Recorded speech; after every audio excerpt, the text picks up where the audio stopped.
Hi friends, അങ്ങനെ diesel വണ്ടി ഉപയോഗിച്ചുകൊണ്ടിരുന്ന ഞാൻ പെട്ടെന്നൊരു ചേഞ്ച് ആവട്ടെ എന്ന് വിചാരിച്ച് നേരെ ഇലക്ട്രിക്കിലോട്ട് വന്നു. ടാറ്റയുടെ ടിയാഗയാണ് നമ്മൾ ബുക്ക് ചെയ്തത്. അപ്പോൾ തന്നെ അവരുടെ ലെക്സൺ ടാറ്റയിൽ നിന്നായിരുന്നു ഡെലിവറി. അവരുടെ ഡീലിങ്സ് എല്ലാം സെറ്റായിരുന്നു. പക്ഷേ ഇലക്ട്രിക്കൽ വണ്ടി എന്ന് പറയുമ്പോൾ എല്ലാവരുടെ മനസ്സിൽ ഫസ്റ്റ് വരുന്നൊരു ചോദ്യമുണ്ട്, പെട്ടെന്നൊരു ഓട്ടം വന്നാൽ എന്ത് ചെയ്യും?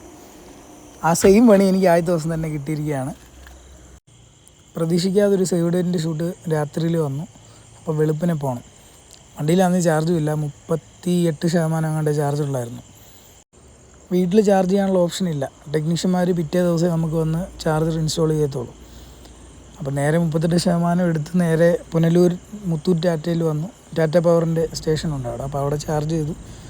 ജസ്റ്റ് ഒരു 15 മിനിറ്റ് ചാർജ് ചെയ്തു. നമുക്ക് ഓടാനുള്ള ചാർജ് ആക്കി നേരെ ഷൂട്ടിന് പോയി. തെന്മലയിലായിരുന്നു നമുക്ക് ഷൂട്ട്. അപ്പോൾ അത് കഴിഞ്ഞിട്ട് തിരിച്ചു വരുമ്പോൾ നമുക്ക് ഫുൾ ചാർജ് ആക്കാം എന്നുള്ളൊരു കണക്കൂട്ടലിലാണ് ഇവിടുന്ന് പോയത്. ധൃതി പിടിച്ച് ചാർജൊക്കെ ചെയ്ത് ഓടി നമ്മളെത്തിയാലും ആസ് യൂഷ്വൽ കസ്റ്റമർ താമസിച്ചാണ് വന്നത്. അങ്ങനെ ഒരു അരമണിക്കൂർ അവിടെ പോസ്റ്റ്. അത് കഴിഞ്ഞ് കസ്റ്റമർ വന്ന് ഷൂട്ടൊക്കെ ഹാപ്പി ആയിട്ട് കഴിഞ്ഞു. ഷൂട്ട് കഴിഞ്ഞ് വീണ്ടും തിരിച്ച് പുനലൂർ ടാറ്റയിൽ വന്നു. എന്നിട്ട് വണ്ടി ചാർജ് ചെയ്യാൻ ഇട്ടിട്ട് വണ്ടി കിടന്ന് സുഖമായിട്ടൊന്ന് ഉറങ്ങി.